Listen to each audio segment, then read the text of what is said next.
मराठी आणि हिंदी मनोरंजन विश्वात आपल्या दमदार अभिनयाने वेगळी ओळख निर्माण करणारे अभिनेते म्हणजे मकरंद देशपांडे। गेली 30 वर्ष रंगभूमीपासून चित्रपट आणि वेबसिरीजपर्यंत सर्व क्षेत्रात त्यांनी वेगवेगळ्या भूमिका साकारल्या आहेत। अभिनयासोबत लेखक म्हणूनही त्यांनी दमदार काम केलं आहे। त्यांनी तब्बल 35 नाटके लिहिली असून स्वतःच्या अंश नावाच्या नाट्यसंस्थेमार्फत या नाटकांची निर्मिती देखील केली। आज ते दिग्गज अभिनेते म्हणून ओळखले जात असले तरीही त्यांच्या वैयक्तिक आयुष्याबद्दल ते कायम गुप्तता पाळतात। तुम्हाला ऐकून आश्चर्य वाटेल की त्यांच्याप्रमाणेच त्यांची बायको आणि मेव्हणी देखील मनोरंजन विश्व गाजवत आहेत। चला तर त्यांच्याविषयी सविस्तरपणे जाणून घेऊया। मकरंद देशपांडे यांच्या वैयक्तिक आयुष्याबद्दल बोलायचे झाले तर ते सोनाली कुलकर्णी यांच्यासोबत रिलेशनशिपमध्ये होते।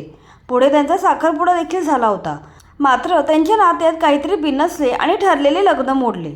त्यानंतर कालांतराने त्यांच्या आयुष्यात अभिनेत्री लेखिका निवेदिता पोहनकर आल्या। त्या दोघांमध्ये तब्बल 20 वर्षाचं अंतर होते, मात्र हे वयाचे अंतर त्यांच्या नात्यात कधीच अडथळा ठरले नाही। निवेदिता पोहनकर यांच्याबद्दल बोलायचे तर त्यांनी अभिनेत्री म्हणून काम करण्याबरोबरच लेखिका म्हणून देखील आपला वेगळा ठसा उमटवला आहे।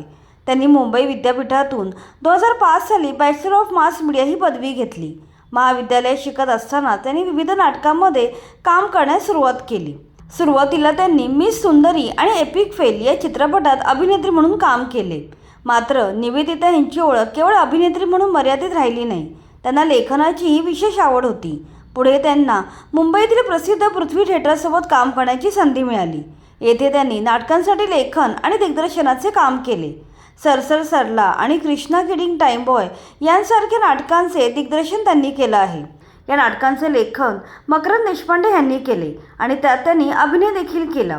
या नाटकांसाठी एकत्र काम करताना दोघे एकमेकांच्या प्रेमात पडले।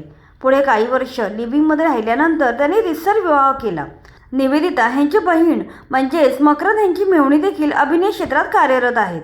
तिचे नाव अदिती पोहनकर असून हिंदी आणि मराठी सिनेविश्वात एक दमदार अभिनेत्री म्हणून ती ओळखली जाते।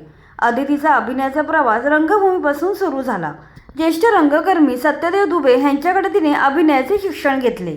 त्यानंतर 2010 मध्ये तिने लव सेक्स और धोखा या हिंदी चित्रपटातील छोट्या भूमिकेतून रुपेरी पडद्यावर पदार्पण केले। त्यानंतर तिने मराठी चित्रपटांकडे मोर्चा वळवला। कुणासाठी कोणीतरी या चित्रपटातून ती मराठी दाखल झाली।